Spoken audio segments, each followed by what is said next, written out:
G'day mates, it's Busta here, and I would like to give Surfshark a big shout out for sponsoring this episode. In an ocean of online content, there's a lot of websites that take your info without you even knowing it. But you too can swim under the radar by using Surfshark VP. So Surfshark is a modern VPN designed with the user in mind. Their utilities are powered by robust security mechanisms, but designed to be simple and intuitive to use. You can enjoy all the freedoms of an open internet safely and anonymously. As you guys are probably well aware of too, internet security and freedom is a hot topic these days, and in my opinion, both are incredibly important, especially for any of you guys in Europe who have Article 13 taking effect soon. I don't know if you guys remember too, but it wasn't that long ago that Owlmine was able to hack my YouTube channel, and I was really worried for some time about having my information shared on the internet. And so I recently signed up to Surfshark for internet security myself, and I must admit that I really appreciated just how easy it was to set up. I also love the fact that with Surfshark running, I can surf the web with no ads, trackers, malware, and phishing attempts. You can also connect an unlimited amount of devices, which was great for my own house where I have like 200 separate devices. And one of the best things too is that there's also a 30-day money-back guarantee. So all you have to do, guys, is use the promo code SCARED to get 85% off plus 3 extra months for free. And as I mentioned, Surfshark offers a 30-day money-back guarantee, so there's absolutely no risk. Surf with your own set of rules. And as always, the link is in the description.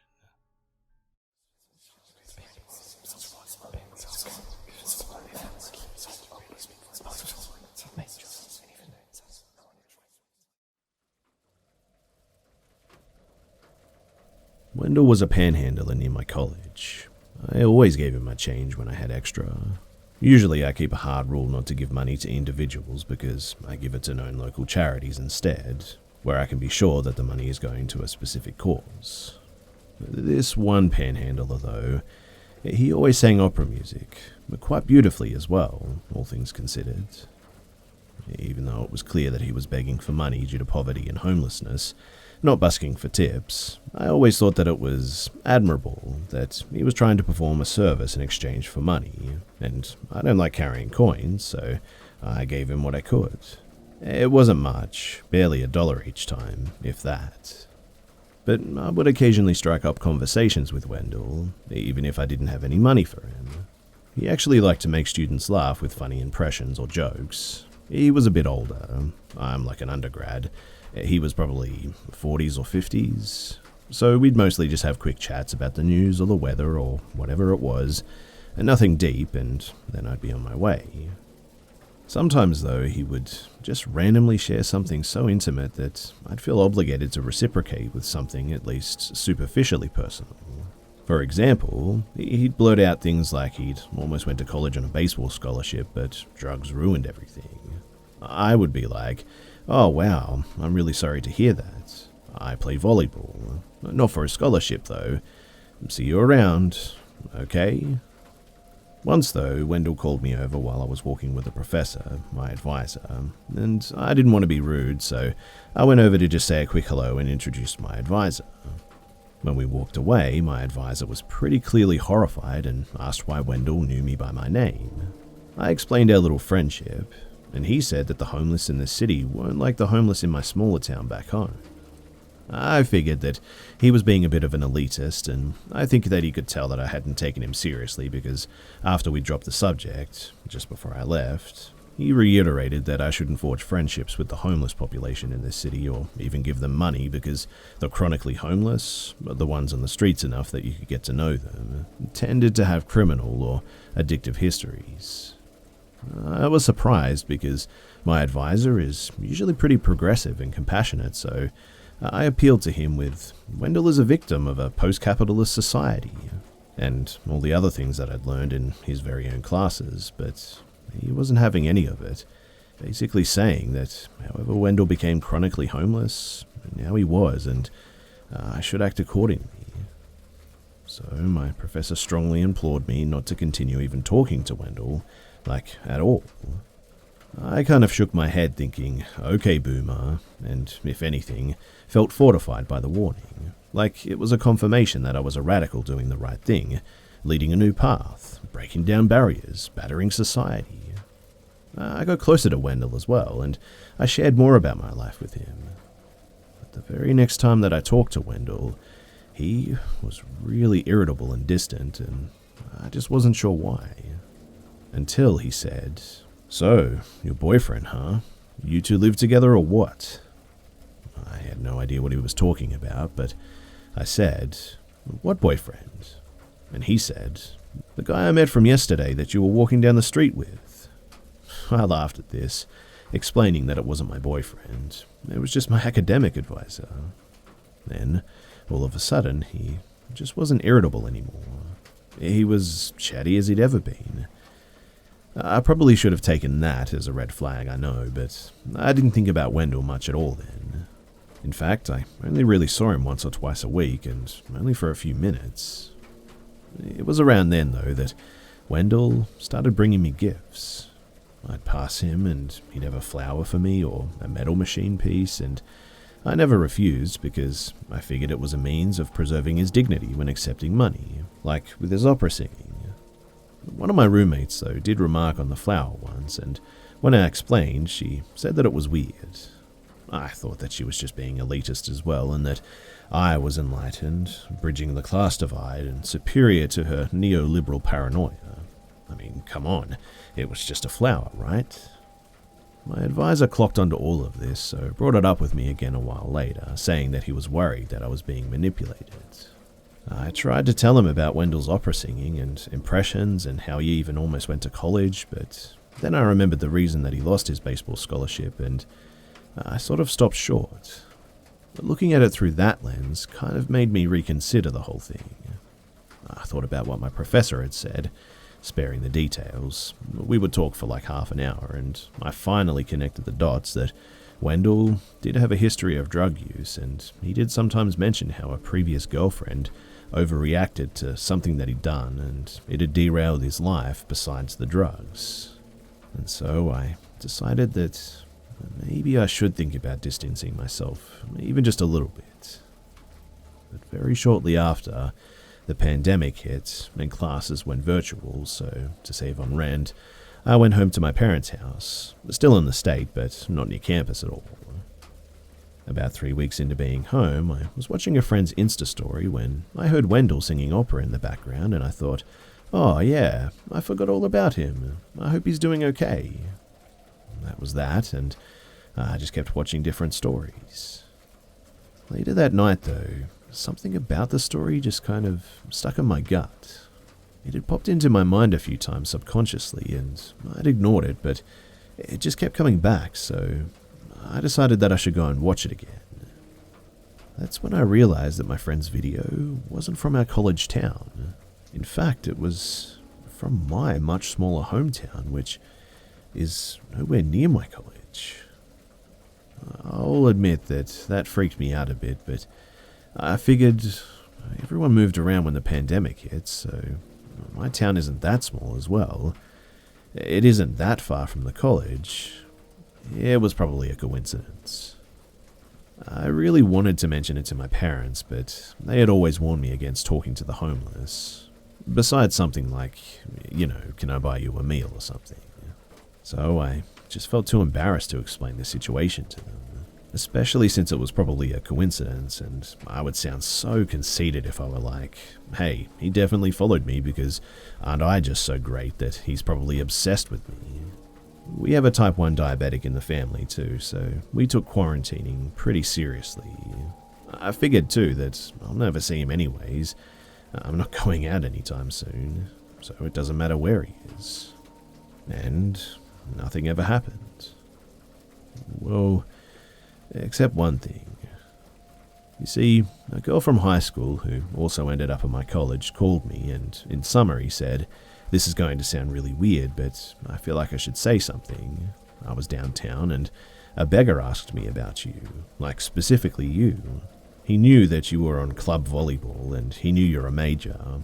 I didn't tell him anything, but I just thought that you should know." I was pretty alarmed at first because, well, how would he know that I know this girl? But once we talked, I learned that she'd been wearing a sweatshirt from our college, so I thought about it and decided that he probably saw that sweatshirt, figured that she might know me from college since we were both from this town, and was just trying to find out how I was doing. I thought that it was sweet, in fact. Although a little weird, I admit, but he was a little weird. That was a part of his charm. I thanked her, but told her not to worry about it. Besides, I wasn't in town much longer anyways. I had decided to go and live back near campus. It was impossible to get my coursework done with my family around all day, so it was going to happen. And I went back to campus a while later. Didn't think about Wendell at all. Until I saw him back on the same corner just a week after I returned to campus. And this time, even I knew that something was wrong. It was at this point that I stopped giving him money, stopped talking to him, but I was just so humiliated by how high and mighty I'd been insisting that nothing was wrong and everyone else was being paranoid and elitist that I decided not to tell anyone about what I had noticed. I was already barely leaving my apartment anyway, never going on campus, and his usual spot was right by campus. I felt bad about potentially hurting his feelings or reading too far into the situation, but I figured that he'd get the message, and better safe than sorry, right? After finals, I decided to visit my brother too, in a different state. His roommate had moved home, leaving an extra bed, so I drove to his place to celebrate the end of the year and get away from it all. And it must have been about the 9th day in when I was woken up way earlier than usual. When my brother isn't working or in school, he sleeps until noon, to the sound of my brother talking at the door. I sort of groggily got up to see what was going on because we weren't seeing anyone. We stayed totally quarantined. His state was being hit pretty hard. My brother was talking nicely to somebody outside through a crack in the door, but when he turned to look at me, he looked royally annoyed at me. He turned back outside and said, "Hold on here," closed the door, despite the other guy protesting, but I couldn't hear what he said exactly. My brother immediately got in my face and whisper yelled, "Mum and Dad are going to kill you." I had no idea what he was talking about at first, but my first thought was that the cops had come to arrest me for something. I mean, it was the only logical thought that I could generate first thing in the morning, and the only thing that I could imagine being arrested for was my fake ID, which I only ever used to get into concerts, and obviously none lately, so I was actually in a lot of shock.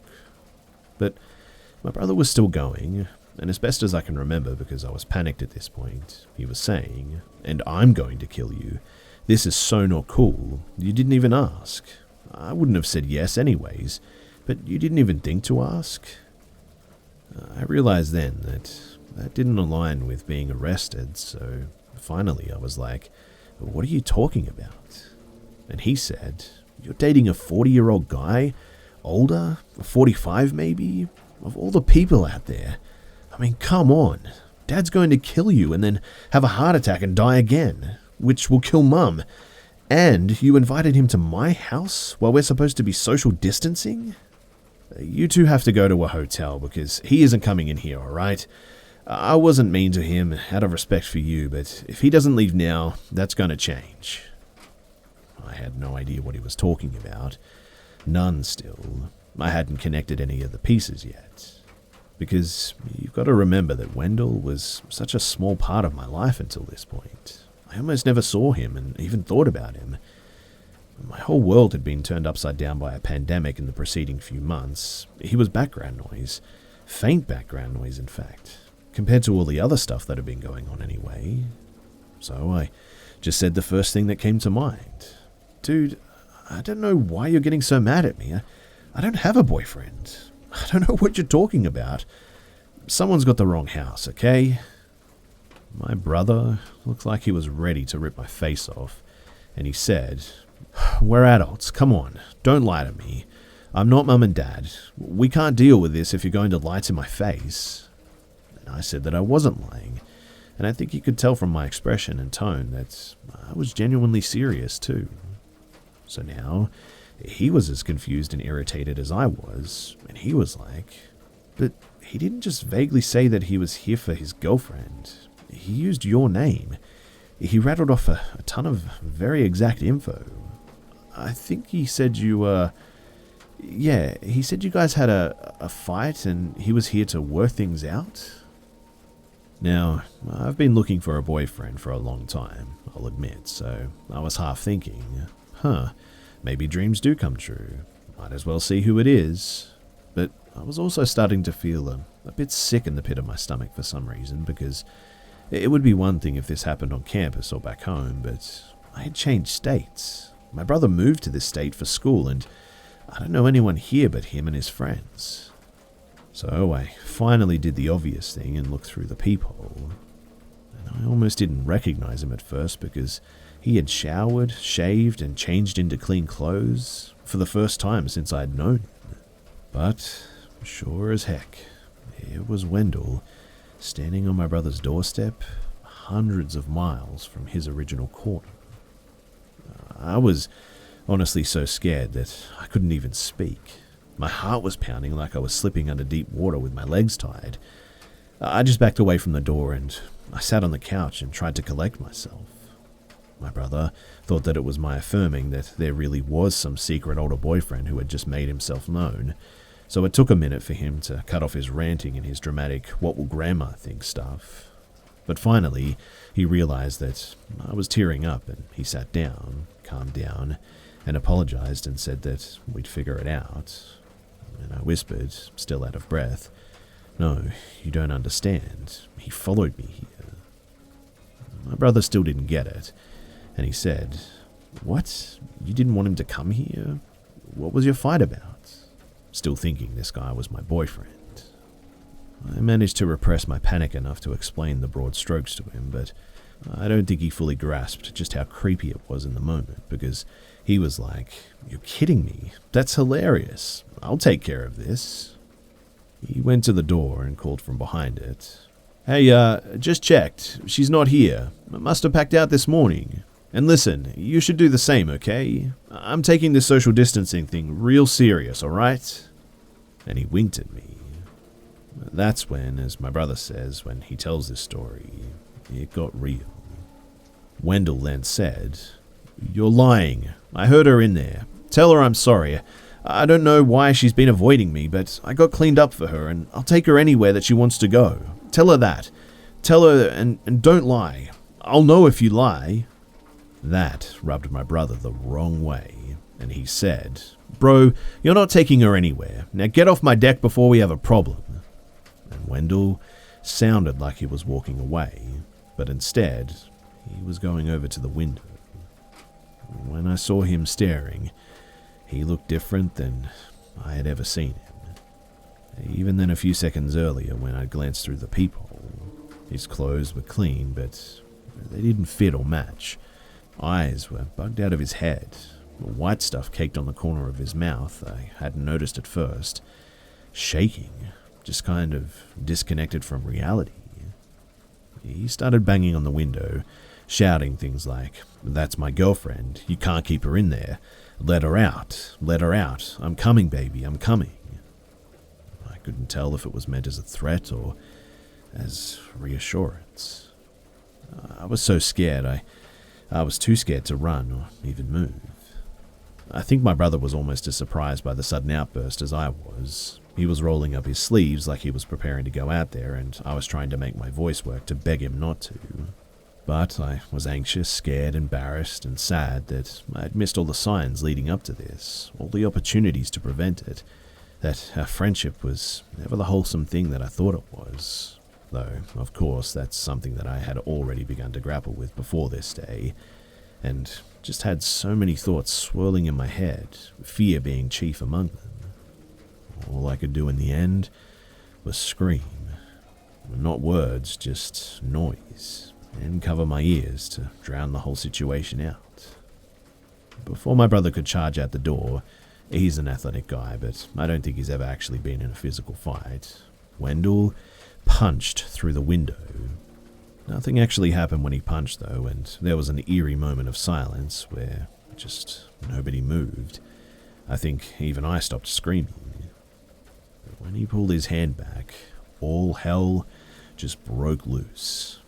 A fair amount of blood started spurting out when he pulled his hand back through the glass. The things that he was shouting started to make even less sense, along the lines of, "Look what you did to me, this is a test, I told you I couldn't be stopped," and the look in his eyes just got even more distant. I think the sight of blood, which had always made my brother really squeamish, made him realize that this was real, and he finally yelled at me to call 911 while he leaned against the door, which Wendell was now repeatedly running into, even though he was nowhere close to breaking it down.